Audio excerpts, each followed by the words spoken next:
자, 그럼 이제 뭐 양적 완화에 대해서 한번 질문을 해볼게요. 양적 완화라는 건 이제 결국 돈을 찍어내는 거잖아요. 네. 그럼 돈을 찍어낸다는 거는 국가가 얼마든 마음대로 찍어내면 네. 뭐 쉽게 얘기해서 우리 한국도 돈 많이 찍어내면 나라의 부가 좀 올라가는 건가요? 그렇죠. 이제 그런 어렸을 때 진짜 많이 고민했었어요.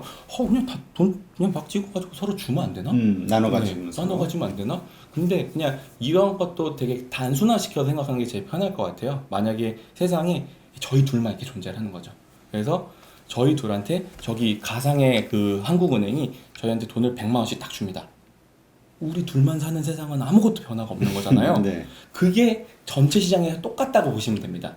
그래서 아무것도 변화가 없는데 서로 돈만 이렇게 찍어내서 준다고 한들 서로 간에 생산하는 그 진짜 값어치, 그러니까 그 아까도 말씀드린 실제 GDP에는 영향을 미치는 게 없는 거죠. 그렇게 되면은 그냥 예를 들면 저는 사과를 만들고요. 배를 만드세요. 근데 저희한테 갑자기 100만 원, 100만 원이 국가에서 딱 떨어집니다. 그러면 서로 사과 100값만 올리게 됩니다.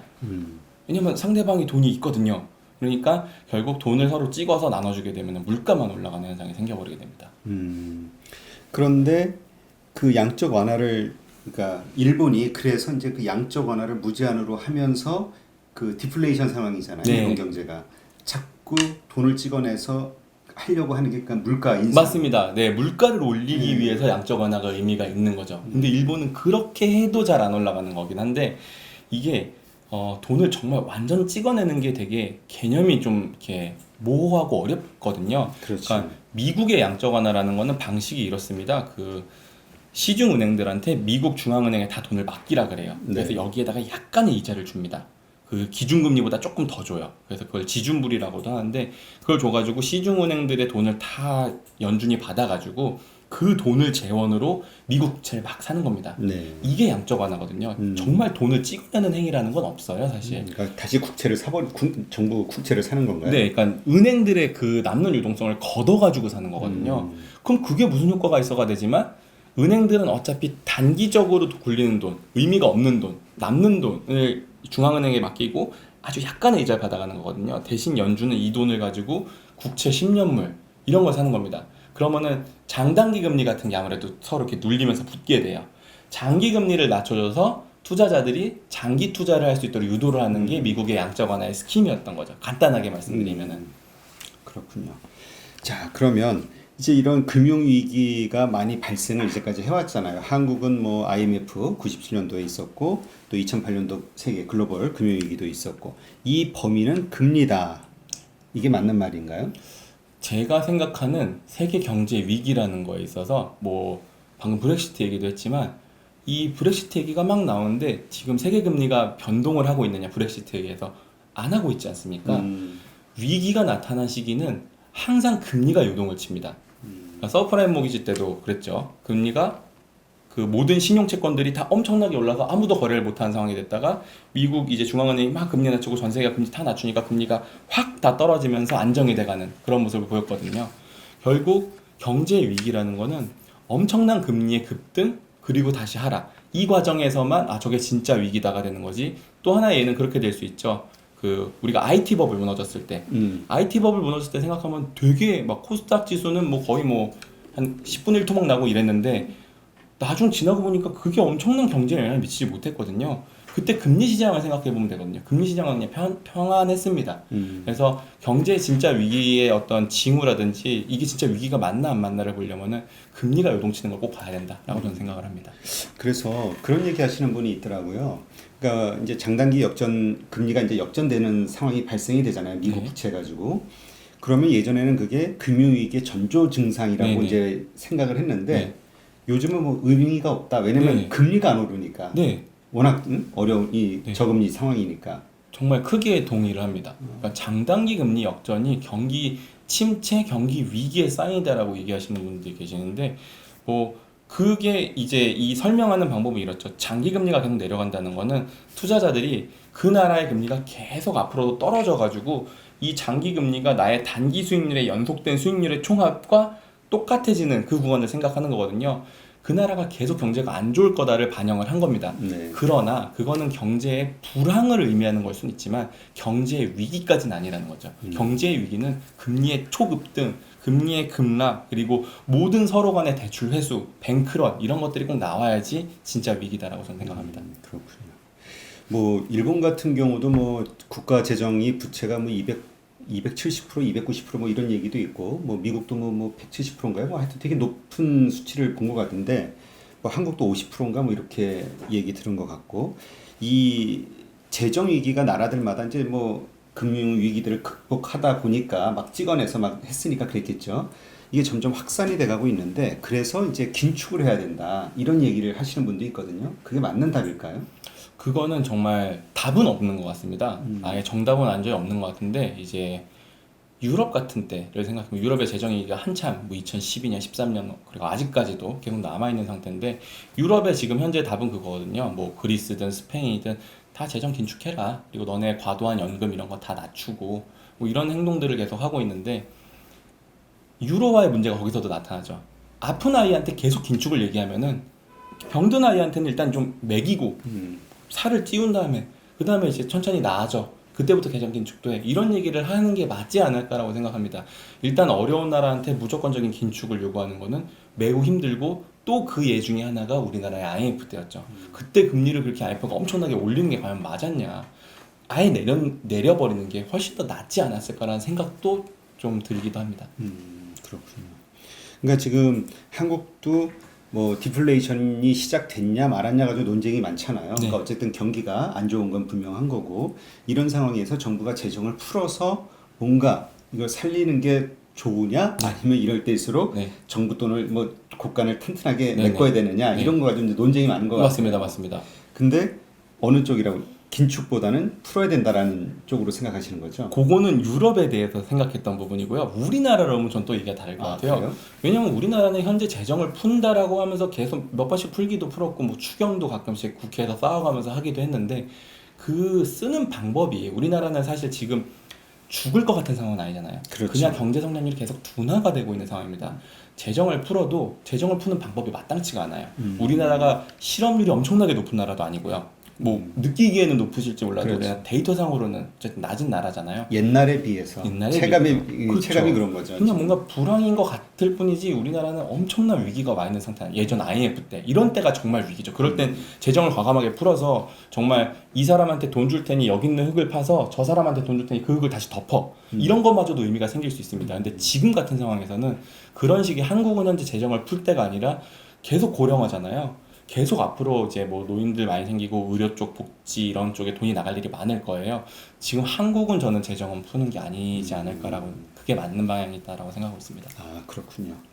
자, 그러면 이제 저금리 정책과 관련해서 득이 있고 실이 있겠죠? 어떤 차이가 좀 있을까요? 저금리 정책을 구현하는 데 있어서. 지금 한국도 이제 당장 아마 금통위가 내일인 걸로 알고 있는데 네. 거의 뭐 시장의 예상은 거의 100% 인하를 보고 있습니다. 근데 이게 맞냐 틀리냐 정말 어려운 문제인 것 같아요. 왜냐면 이게 지금 금리 인하를 하는 이유가 경제를 살리기 위해서잖아요.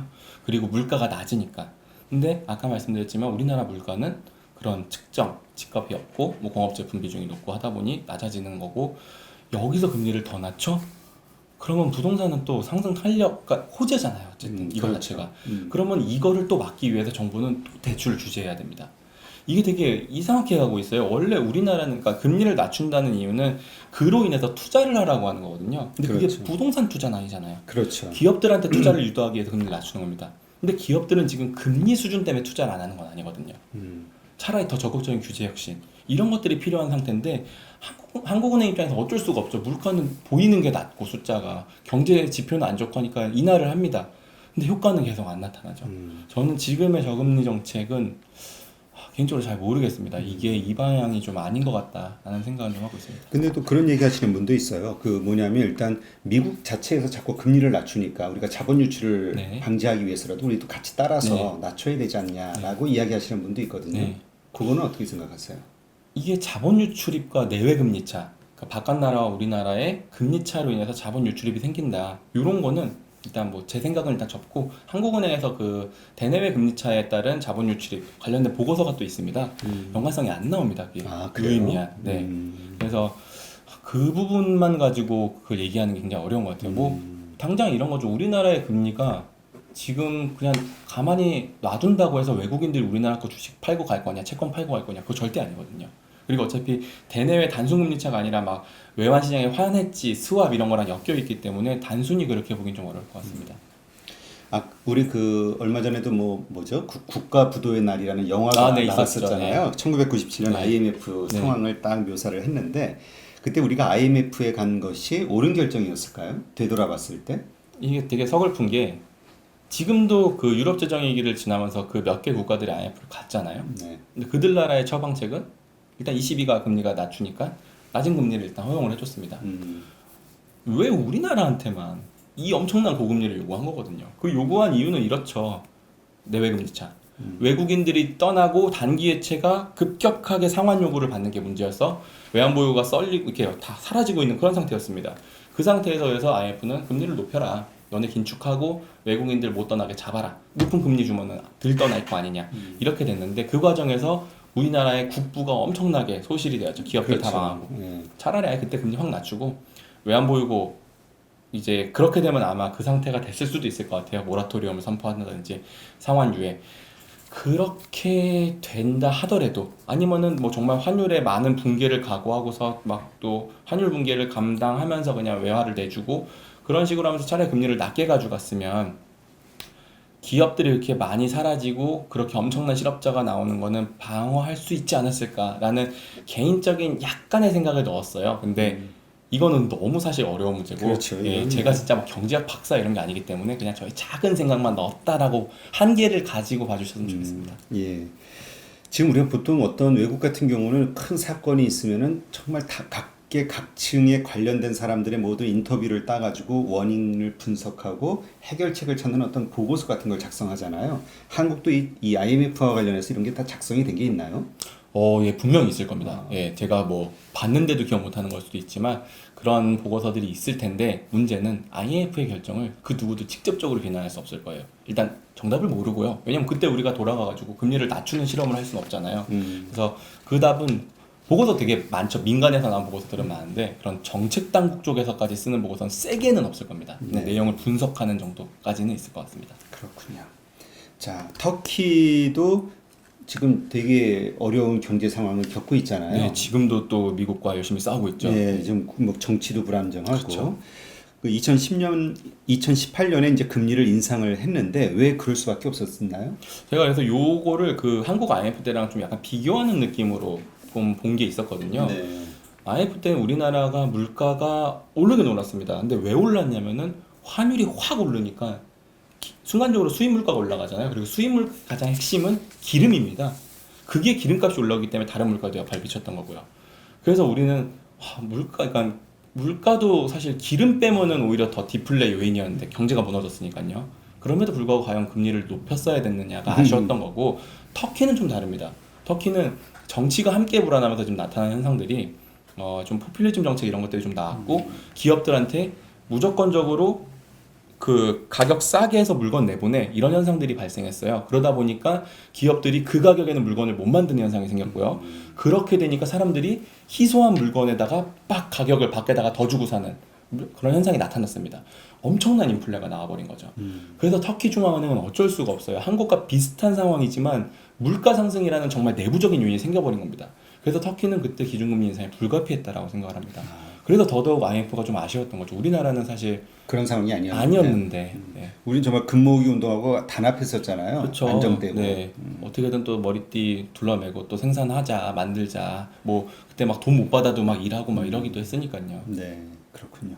네, 오늘 나의 첫 금리 공부 염상훈 작가님을 모시고 정말 기본적인 그 금리의 어떤 구조서부터 시작해가지고 조금 그 금리가 어떻게 운영이 되고 있는지 그 다음에 그런 것들이 시장에 어떤 영향을 끼치는지 다양한 각도에서 한번 이야기를 나눠봤는데요. 예, 분명한 것은 그러니까 경제의 가장 기본은 또 우리가 투자잖아요. 자본 증식을 위한 이러한 투자 활동을 위해서는 가장 기본적으로 이 금리에 대해서 이해를 하고 있어야 그 다음 원활하게 뭔가를 할 수 있겠구나라는 생각을 다시 한번 할 수 있었습니다. 오늘 이렇게 바쁜데 나와주셔서 감사합니다. 네, 불러주셔서 제가 더 감사합니다. 네, 고맙습니다. 감사합니다.